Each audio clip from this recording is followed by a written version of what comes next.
बातचीत के लिए हमारे साथ कांग्रेस सांसद तारिक अनवर साहब हैं, उनसे बात कर लेते हैं। सर, ये जो एक सत्र बुलाने की जो आप मांग कर रहे हैं, पहलगाम में जो आतंकी घटना हुई है, क्या सभी पार्टियों से बातचीत हो रही है? किस तरीके से आप मांग कर रहे हैं? नहीं, हम व्यक्तिगत रूप से मैंने अपनी राय दी है। नहीं, किसी पार्टी से हमारी बात नहीं हुई, किसी नेता से बात नहीं हुई है। हमारा ये कहना है कि इतनी बड़ी घटना के बाद देश को जानकारी देनी चाहिए और उसका सबसे उचित उपयुक्त जो माध्यम है वो पार्लियामेंट है। इमरजेंसी पार्लियामेंट बुलाई जाए। कई बार ऐसा हुआ है, कई ऐसे मौके आए हैं जब पार्लियामेंट को बुलाया गया है और पार्लियामेंट को अवगत कराया गया है कि जो घटना हुई है कश्मीर में वो कोई मामूली घटना नहीं है और इतने लोगों की जाने गई हैं। उसके बाद वहाँ जो सिक्योरिटी का लैप्सेस हुआ है वो सबको देखते हुए प्रधानमंत्री को इसमें खुद आगे आना चाहिए। लेकिन दुख की बात है कि प्रधानमंत्री के सामने बिहार का चुनाव उनकी प्राथमिकता है। कश्मीर की जो ये दुर्घटना है ये उनके लिए कुछ भी नहीं है।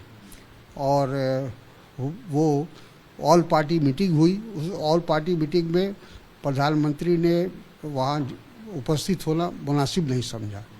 तो ये तो बहुत आश्चर्यजनक है कि इतनी बड़ी घटना के बाद ऑल पार्टी मीटिंग हो रही है और आप उसमें शामिल नहीं हो रहे, प्रधानमंत्री शामिल नहीं हो रहे हैं।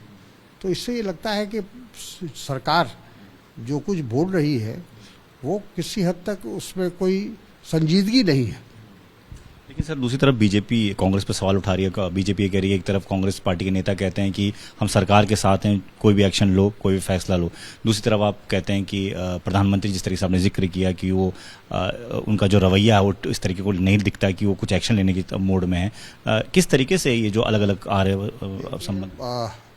कायदे से तो नैतिकता का अगर तकाजा ये है कि गृह मंत्री को सारी जिम्मेदारी की खुद लेनी चाहिए थी और खुद उनको इस्तीफा पेश करना चाहिए था, लेकिन उन्होंने किया नहीं। हमें याद है कि बम्बई में जो आतंकवादी हमला हुआ था उसके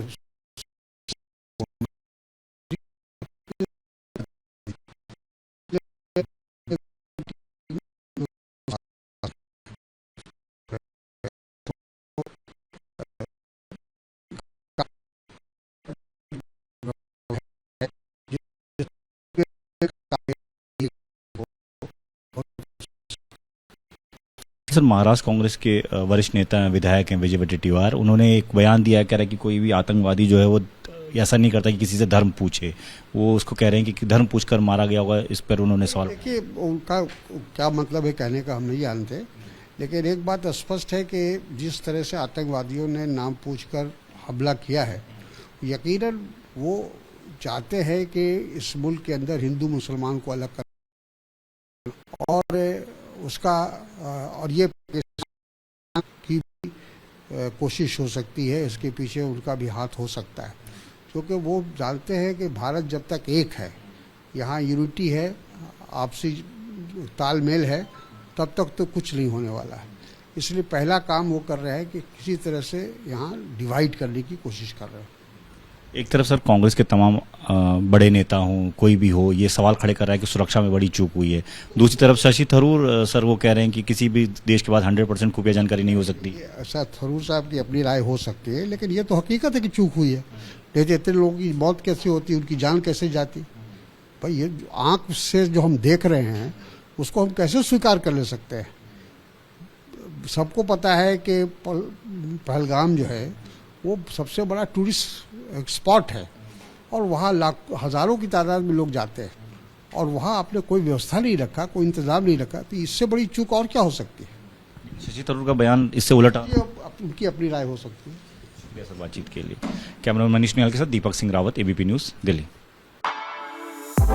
For exclusive and insightful videos, subscribe to our new channel ABP Live Premium.